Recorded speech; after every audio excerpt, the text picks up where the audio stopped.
Pues estamos en la sección de apertura de este programa Periodismo desde el Campus con uno de los colaboradores permanentes de Observatorio, Luis Daniel Vázquez. Bienvenido, coordinador de la Maestría en Derechos Humanos de la Facultad Latinoamericana de Ciencias Sociales, Flaxo. Luis Daniel, bienvenido. Vamos a ver de qué se trata el tema que vas a desarrollar y regresamos a que lo desarrolles. Muchas gracias, adelante. Veamos la cápsula, por favor.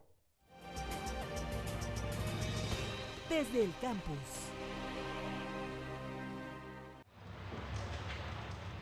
La inversión es un aspecto fundamental para cualquier gobierno de cualquier país. A través de las inversiones no solo se dinamiza el crecimiento económico, sino que además se crean los empleos y la estructura industrial y tecnológica del país. En el caso de México y en general de América Latina, se observa un alto nivel de salida de capitales. Por ejemplo, en el primer trimestre del 2012, las empresas mexicanas realizaron inversiones en el exterior por un monto de 11.499 millones de dólares. Banco de México, monto que superó la inversión extranjera directa, IED, captada por México en ese mismo periodo. Más aún, el primer rubro de la inversión extranjera directa en este semestre fue en instrumentos de deuda de sector público. Además de esta salida de capitales, el Banco de México también registró durante el primer semestre del 2012 que residentes en el país enviaron a bancos extranjeros 17.177 millones de dólares, cifra casi 4 veces superior a la IED captada. En el medio de esta salida masiva de capitales, en el Congreso se discuten una serie de reformas que tienen como principal objetivo darle un mayor atractivo a México para captar inversión y detonar el crecimiento económico. Lo cierto es que hay más de una forma de buscar que tanto los grandes empresarios nacionales como los inversores extranjeros vengan y se queden en México, a la par que la inversión pública en renglones estratégicos es elemental. Reformas como la privatización de Pemex, la flexibilidad laboral o la reforma fiscal son las formas adecuadas de atraer el capital. Hay otras formas para generar atractivo. La entrada, no entrada y salida de capitales tienen una explicación solo económica o también política.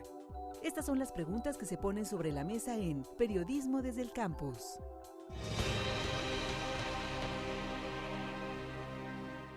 Pues Luis Daniel, hemos visto una cápsula que pone en el centro, que tú nos has ayudado a construir, un tema que suele estar fuera de la dimensión política, pero hay una intención política en analizarlo, el tema financiero, que suele estar, insisto, como reducido a ciertos circuitos de discusión, ¿no? Entonces, ¿cuál es la pertinencia de que se discuta abiertamente por los académicos, la sociedad? Bueno, tiene pertinencia por varios sentidos. Primero porque en realidad la decisión, justamente como decía la cápsula de entrada, no entrada o salida de capitales, efectivamente en principio es una decisión económica, pero no es solo una decisión económica, también puede ser una decisión política, en especial por las consecuencias que esas decisiones tienen, consecuencias como distribución salarial, crecimiento y a partir del crecimiento, empleo, formación tecnológica, en fin, todos los elementos que supone justamente esos procesos de inversión y también esos encadenamientos productivos.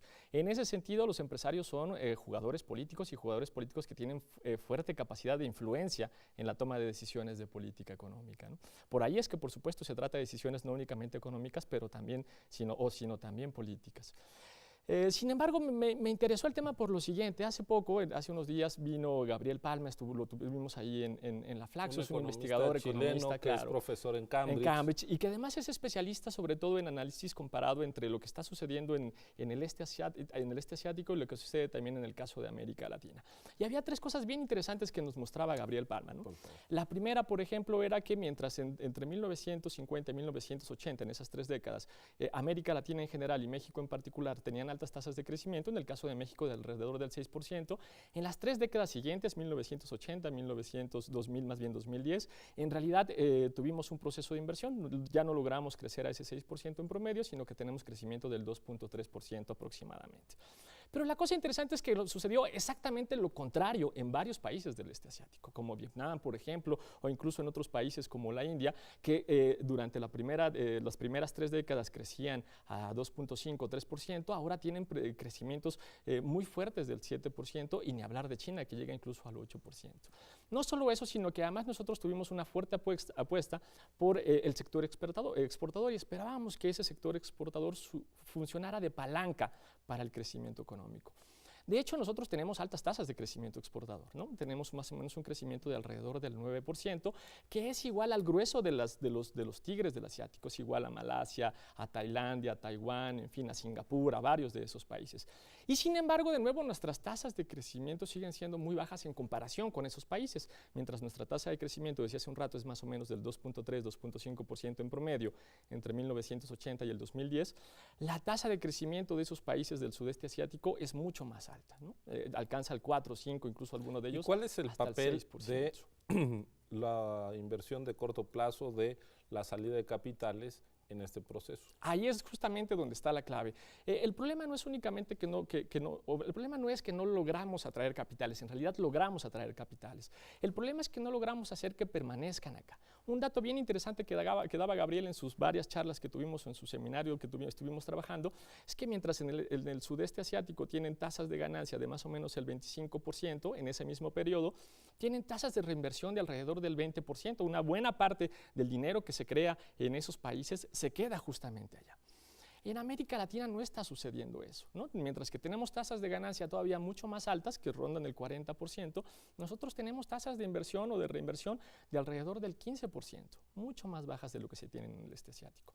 Y entonces aquí se comprende que tengamos, por ejemplo, en el último trimestre o en el último semestre más bien de la tasa o más bien la balanza de pagos, tenemos una salida de capitales de alrededor de 17,000 millones de dólares, que es muchísimo dinero. Incluso si uno lo analiza en términos comparados, si tú ves lo que sucedió en todo el sexenio de Felipe Calderón, en todo el sexenio de Felipe Calderón se fueron alrededor de 145,000 millones de dólares. Es decir, empresas mexicanas o también ciudadanos mexicanos llevaron depósitos al extranjero por una cantidad de 145,000 millones de dólares.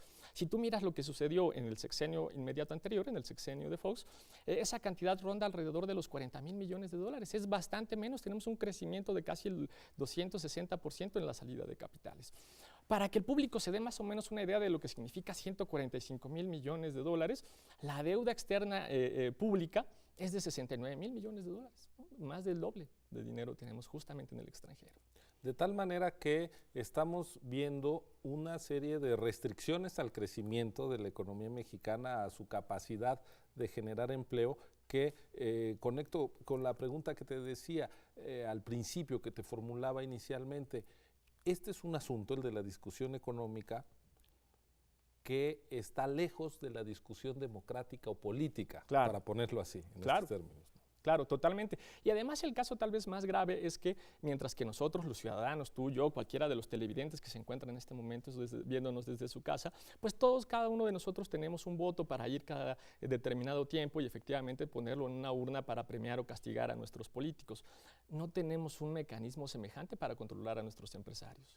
Ellos pueden entrar o pueden sacar su dinero en el momento en que ellos quieran y nosotros no tenemos ningún control sobre un cuerpo que es importante para la sociedad y que es un cuerpo además también dirigente en materia de política económica. No, bueno, y no controlar a los empresarios se entiende, sector privado, pero a los poderes públicos en materia económica tampoco hay demasiado control. Es decir, quizá una de las discusiones menos democráticas o que menos involucren a la opinión pública tenga que ver con la materia presupuestal y ya no digamos con la materia de la política monetaria que se autonomizó con todo el Banco de México. Totalmente, totalmente. Algo que justo tendríamos que estarnos preguntando es si la serie de incentivos que nosotros estamos creando para atraer a la inversión es justamente la más adecuada. Podríamos mirar qué es lo que estaban haciendo en el sudeste asiático y en realidad tiene que ver no solamente con crear incentivos, sino también con crear contenciones y con hacer otro tipo de negociaciones para generar esos procesos de reinversión.